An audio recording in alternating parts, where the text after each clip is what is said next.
Okay, back for part 2. So in part 1, we covered some of the really important fundamental stuff about the CAGED system, primarily about how there are multiple different places in the neck that you can play the same note, such as that C in a few different positions. And what we then did is we extrapolated outwards from that we could find chords up and down the neck.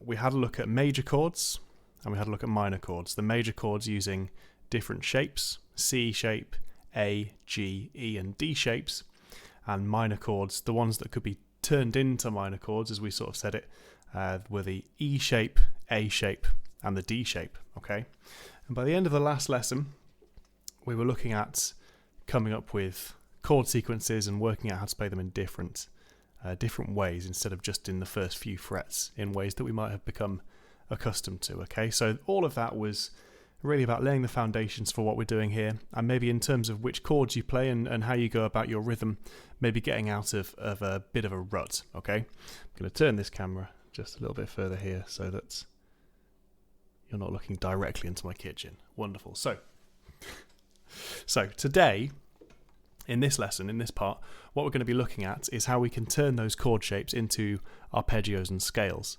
So this is more geared towards looking at lead playing, and by the end of lesson 3 we're going to be looking at how we can apply this to solos and more lead stuff. So well done for having the patience of to get this far. These lessons are quite long, and they do require you to stop and practice, but I really would like you to see them as being lessons, as opposed to quick bits of YouTube and quick fixes. This is really stuff that's long term will help you. So I encourage you to practice and really try and apply yourself to it. So, quick reminder as well, if you do want any help, send me a message, or you're welcome to book a lesson in, because I teach over Zoom. So I would encourage you to now open the PDF that is linked below, CAGED Lesson 2, okay? Because we're going to be going through this and we're going to be taking our stuff that we learned in Lesson 1 and really trying to apply it to single notes, arpeggios and scales and things. So let's get stuck into it.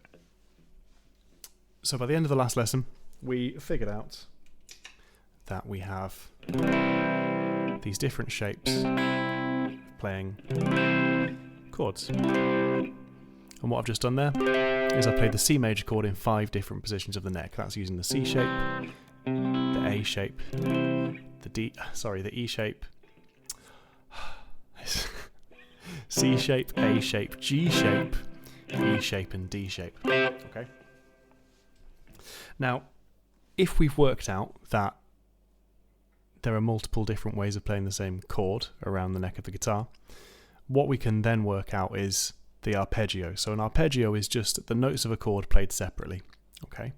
So in the case of a C major, the 3 notes are C, E and G. That's the root, the major third and the perfect fifth. Don't worry if you don't know the names for those intervals. We'll figure that out maybe in a different lesson. But in the case of a C major chord, C, E and G. So if we play them together, sounds like a C major chord. But if we play them separately, ascending and then descending, that's what we call an arpeggio, okay? And around each of our chord shapes, there is also an arpeggio shape. So take a little look here at example 1 on lesson 2, that PDF, okay? We're going to start off with the C shape.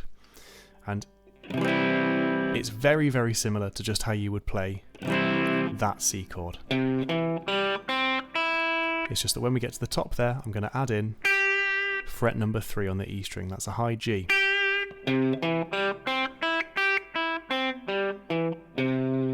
Okay, so we have C, E, G, C, E, G. So that's example 1, C shape. And we go all the way through each one of these different shapes. So after the C shape, we get to this A shape.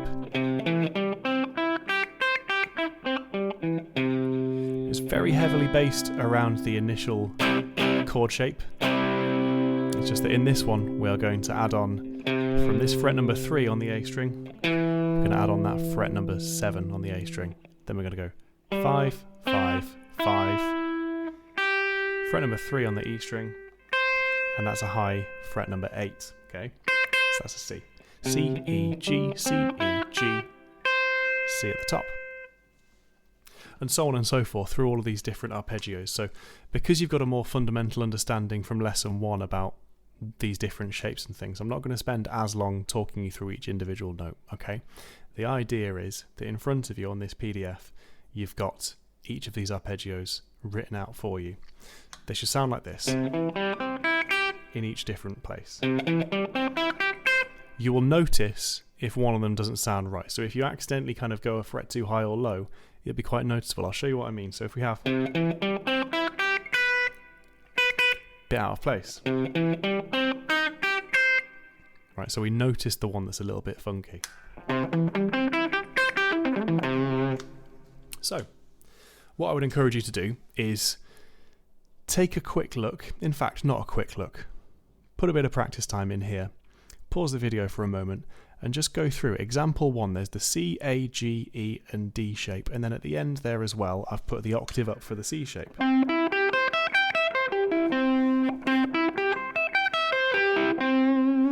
Okay, so that's the full first page of this PDF. Have a little stop, have a little practice and go through each of those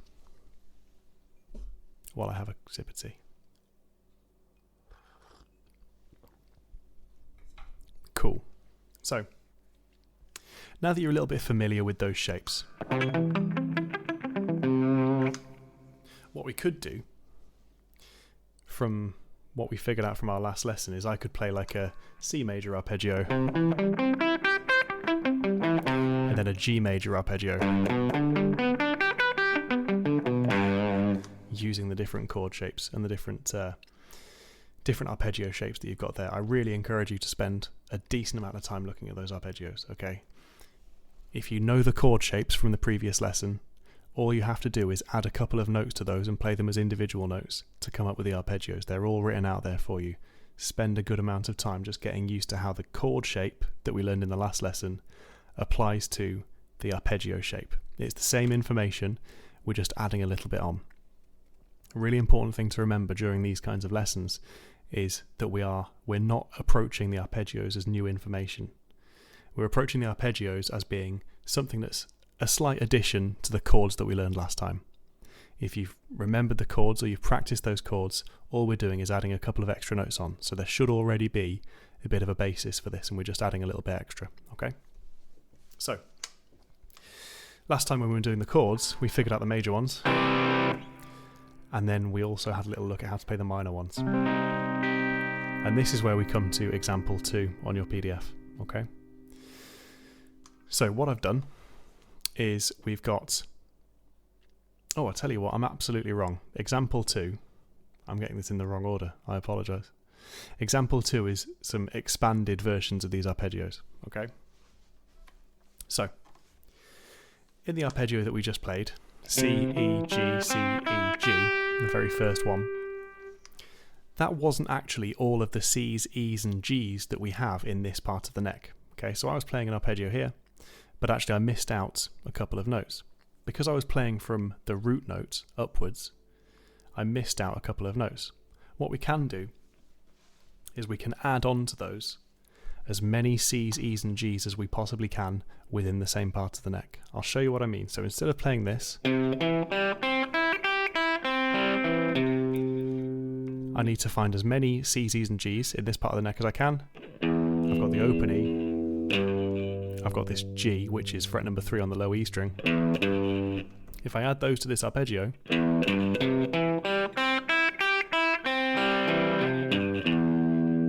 so just because it doesn't end on that root note, just because it doesn't end on the C, which is the root note, doesn't mean that those notes aren't in the arpeggio.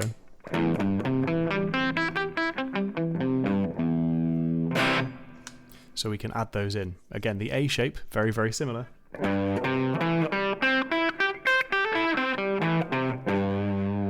I've added in that low G because that's within that part of the neck that we were playing the initial arpeggio in. So again, example 2, I'm not going to talk you through all of them. Pause the video, take a little look through each of those arpeggios and work out how we can go from having an arpeggio somewhere on the neck. Let's talk about the D shape.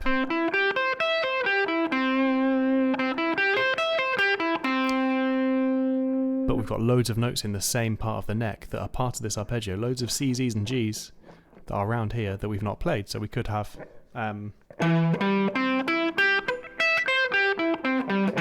sorry for that bum note there, I'll try it again. Third time's a charm, come on.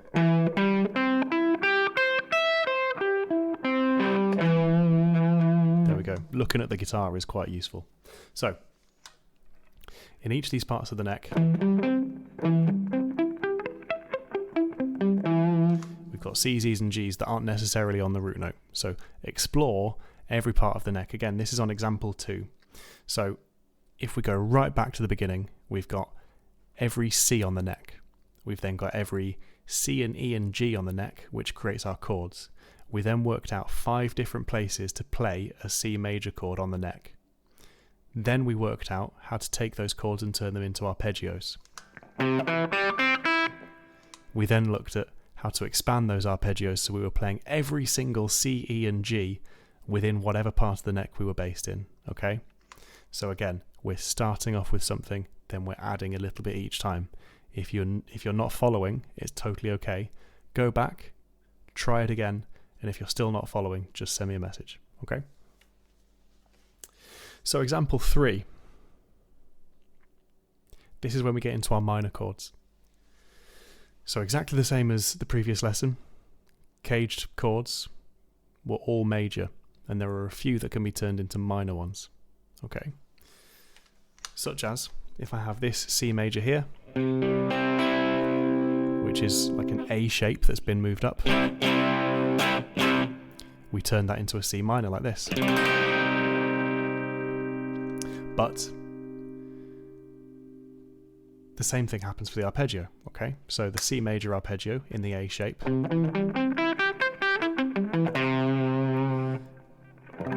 now be turned into the C minor arpeggio using the A minor shape arpeggio.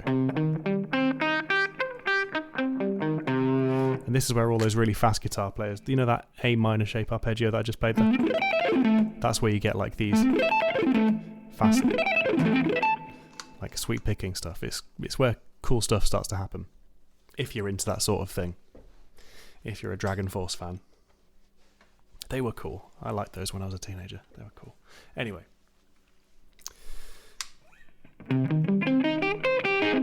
So we can take, and I've just messed that one up, you can take the major chord, turn it into a minor chord, and by connection we can take the major arpeggio, turn it into a minor arpeggio. Okay, again, this is all on example number 3. The thing that I want to talk about on example 3 is you'll notice that we've got a C minor shape. We've got a C minor shape arpeggio, but we don't have a C minor shape chord. We talked in the previous lesson that a C minor shape chord wasn't something that could happen because we would have to change our fingers in a way that's physically not possible. However, because in this instance we're not having to play them all at the same time, because it's not a chord, it's an arpeggio, we can adapt it a little bit. So normally we would have a C shape chord, and we would have a C shape arpeggio.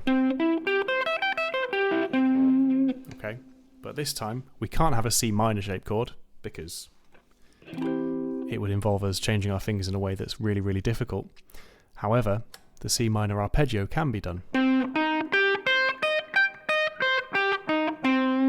Looks like that. Okay, that's a really useful one to know as well, because if you are a rock or metal player, that I'm not particularly quick at that one. It's a cool one to learn for that sweep picking stuff. Anyway,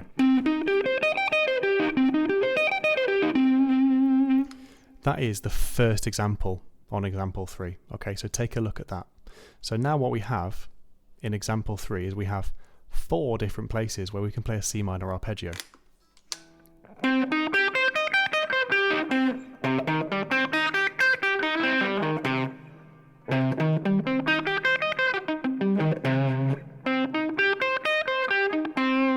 Okay, that last one there, that was the D shape.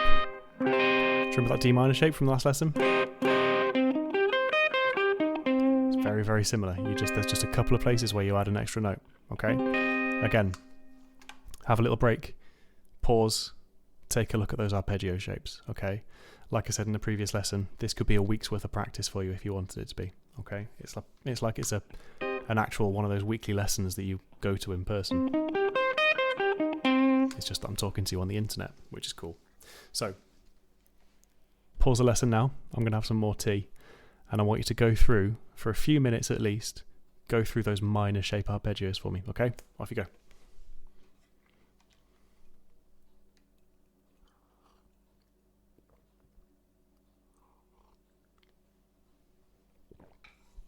It's a Hogwarts mug as well. So, now that you've done some practice, let's keep going. So, fundamentally, what we have for this lesson is we have major arpeggios all over the place. So if I asked you to play an E major arpeggio, you could do C shape, for example.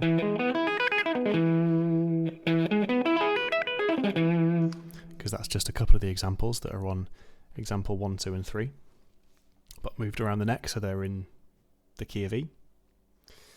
If I asked you to play a D minor arpeggio, you could find a D minor chord shape.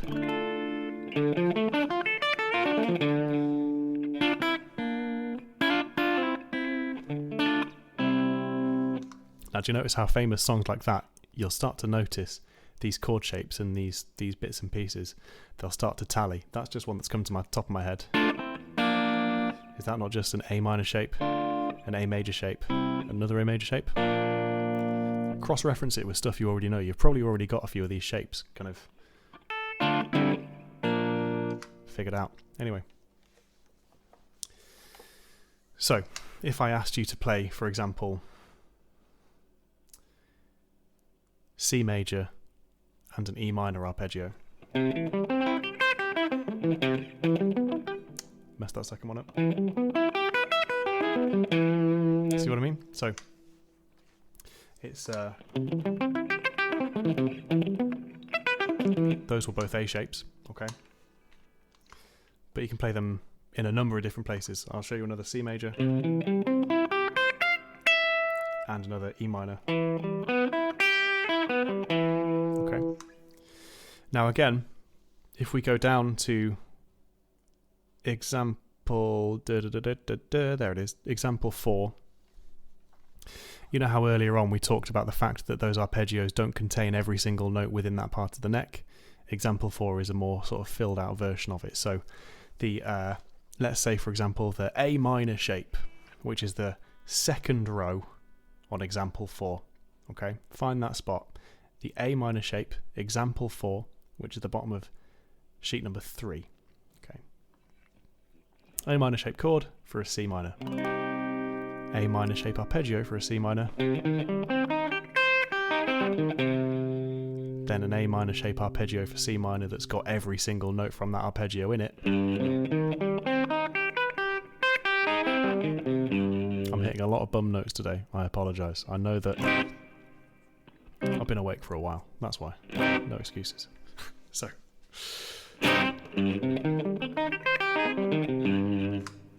So again, example 4, similar principle to the previous one with the major chords. It's just showing you that you can play these arpeggios and you can play every single note in that area of the neck. So, example 5 is the first thing that I've got a real challenge for you on. What I've done is I've written out an example and then one that I want you to try for yourself. Example 5, find the arpeggios for the following chords. And I've written D major, B minor, G major, A major. And I've shown you an example for where to play those. So for the D major, I've written the C shape. For the B minor, I've written the A minor shape. For the G major, I've written the E shape. And for the A major, I've written the A major shape. Okay. And those are the examples that I've written, but it's important to remember as well that for that D major at the beginning, you could play a number of different arpeggios, right? You could play that in 5 different places on your neck. I've written this one, but you could be doing it here if you wanted to. around your E shape. Okay, so you could find another handful of arpeggios for every single one of those chords. Now the second row on example 5 is where I'm encouraging you to try your own. Okay, so try and find your own arpeggios in a number of different places on the neck. Write them down if you need to, for E minor, C major, D major, and A minor. Okay, so E minor, C major, D major, and A minor. Okay.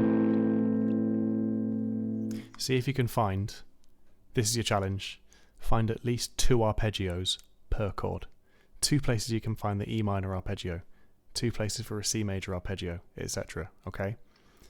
Give yourself a decent amount of time, like give yourself 5-10 minutes for this if you need it. If you need longer, do longer, okay? If this is the end of this lesson for you and you take another hour to do that, it's absolutely fine. Come back to it. There's no rush to do this because this is so important and it'll be so useful for you that it's worth spending the time, okay? So, give that a go and then come back to me. Pause this video now.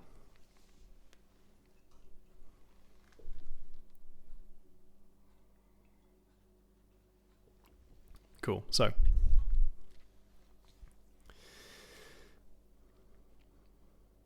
example 6 is where we start to get really into some stuff that's going to help us solo, okay?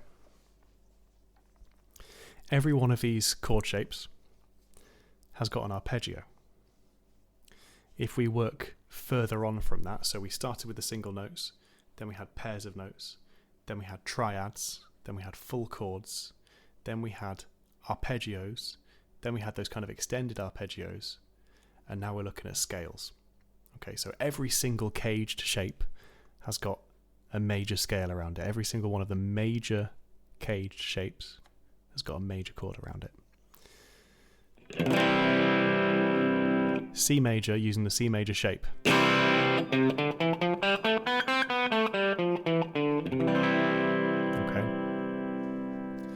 Now I'm not going to go through all of these because it would be a waste of your time. Go through all of them on your own, because then you can just do it as a practice thing, okay? But every single one of these shapes, C major scale using the C major chord and the C major scale shape, right? This is going to be the C major scale using the A major chord shape and the scale that goes around it, right? So there's the A major chord shape. G shape. Okay, every single one of them has got this. And if you go further down, you get to example 7, which is again playing all of the notes from the scale, but across as many strings as you can. So previously there, what I did is let's take this G shape for example.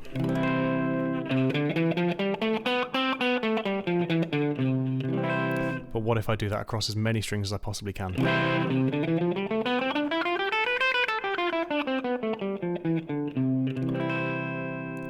Okay, that's the first example. Sorry, that's not the first example, but that's in example 7. Okay. If I take, for another example, this one here, C major using the D shape. But what if I want to play it across as many strings as I can, because I've got...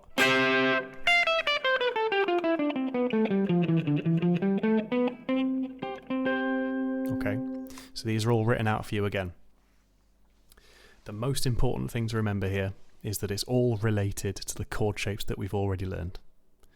I really encourage you to play the chord shape and then try and learn the scale around it, because it'll give you that basis. It gives you a foundation for what you're learning. You're not learning something new, you're just adding something on to what we've already done. Okay? The same thing can be said for the minor chord shapes, which are...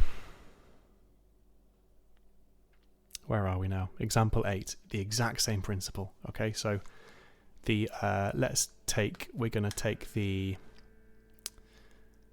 go for the A minor shape here. C minor played using an A minor shape. That's one of the examples I've given you.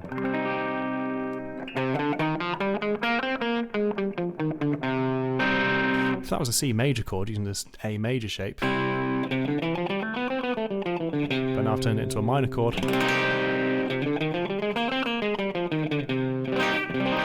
see what I mean?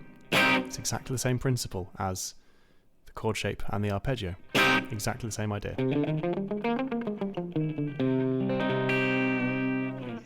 Same can be said for each one of the minor arpeggios that we've already done. Okay? So, example 9 is you expanding those scales. So, instead of, you could have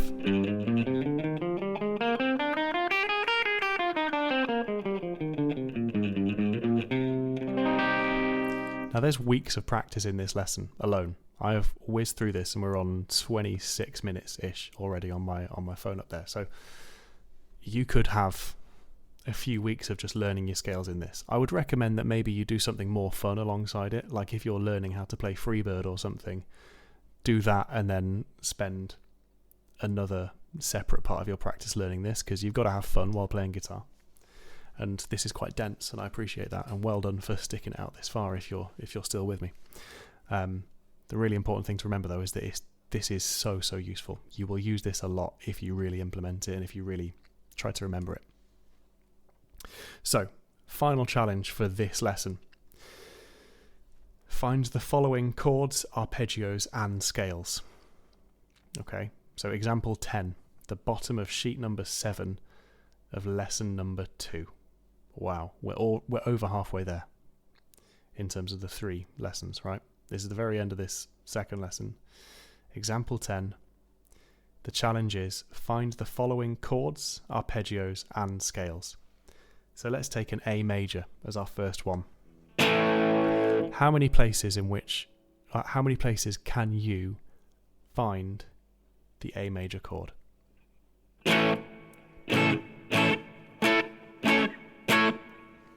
Okay. I'm not going to tell you the names of those shapes, just if it's a major chord, you can find a C shape, A shape, G shape, E shape, and D shape. You can find each of those 5. If you can't, see if you can find a couple. Don't worry about getting them all if you're really stumped on something. If there's one that's causing you trouble every time you try and find it, message me and I'll help you out, okay? Don't worry about it. So that's the A major. Let's say, for example, I'm going to give you one. I'm going to find an A major here. That's a chord. Now I'm going to find the arpeggio that goes around that chord. Now I'm going to find the scale that goes around that arpeggio.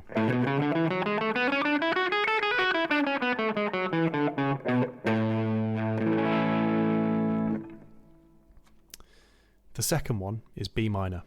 So I'm going to try, let's go for this one.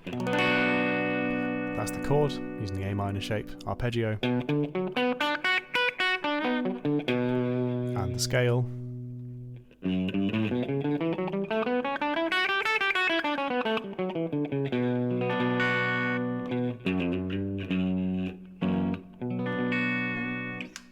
So that's an example of 2 of them. And in each of those chords, each of those scales, for the example that I gave for the A major and the B minor, I gave you one chord. I rushed through it to make sure that you weren't copying. I gave you one chord, one scale, one arpeggio for each of those. There are a number of chord shapes, arpeggios and scales for every single one of those chords. So you could find another few for A major. You could find another couple for that B minor that I've already shown you. You then have D major and F major. Okay?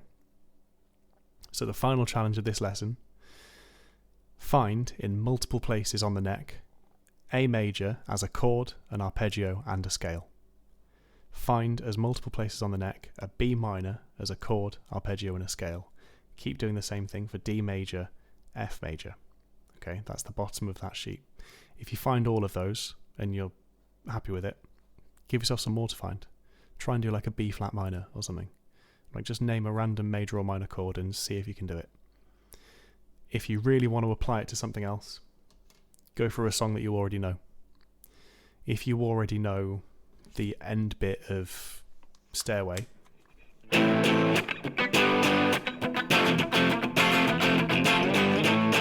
now I'm not asking you to change that, but that's an A minor, a G and an F. See if you can find those chords in a couple of different places.